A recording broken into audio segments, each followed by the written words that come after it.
I want to focus on that wonderful concept, that vital virtue that unfortunately and regrettably is often forgotten, the virtue of kindness, being kind. I want you to hear a story.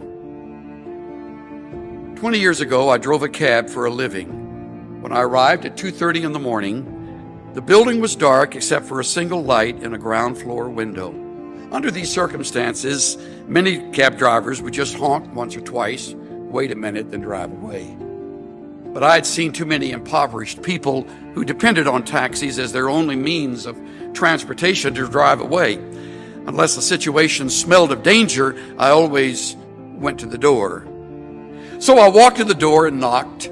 Just a moment, answered a frail, elderly voice. After a long pause, the door opened. A small woman in her 80s stood before me. By her side was a small nylon suitcase.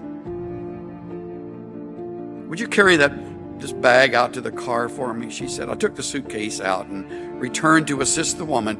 She took my arm and walked slowly toward the curb. She kept thanking me for my kindness. It's nothing, I told her. I just try to treat all my passengers the way I would want my mother treated. When we got in the cab, she gave me an address. Then she said, "Oh, by the way, could you drive through downtown? It's not the shortest way." "Oh, I don't mind. I'm in no hurry. I'm on my way to a hospice." I looked in the rearview mirror and her eyes were glistening. I don't have any family left," she said, almost to herself. "The doctor says I don't have very long." I quietly reached over and shut off the meter. "What route would you like me to take?" For the next 2 hours, we drove all around the city. She showed me the building where she had once worked as an elevator operator. We drove through the neighborhood where she and her husband had lived when they were newlyweds. She had me pull up in front of a furniture warehouse that had once been a ballroom where she had gone dancing as a girl. Sometimes she'd ask me to slow down in front of a particular building or corner. She would sit staring into the darkness, saying nothing.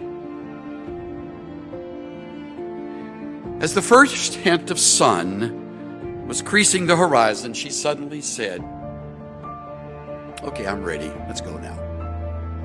We drove in silence to the address she had given me. It was a low building. 2 orderlies came out to the cab. As soon as we pulled up, they were solicitous and intent, watching her every move. They were expecting her. I opened the trunk, took out the small suitcase, carried it to the door.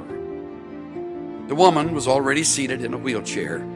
"How much do I owe you?" she asked. "No, you don't owe me anything," I said. "Oh, you have to make a living," she answered. "Oh, there are other passengers," I responded. Almost without thinking, I bent over and gave her a hug. She held on to me tightly. "You gave an old woman a little bit of joy," she said. "Thank you." I squeezed her hand, then walked into the dim morning light. Behind me, a door shut. It was the sound of the closing of a life. I drove aimlessly, lost in thought for the rest of the day. I could hardly talk. What if that woman had gotten in an angry driver earlier that morning, or one who was impatient? What if I had refused to take the run, or had honked once and driven away? On a quick review, I don't think I have done anything more important in all my life. I love that story. It sort of helps me allow life to make up its mind again. You need to remember that story. The times you will want to be anything but kind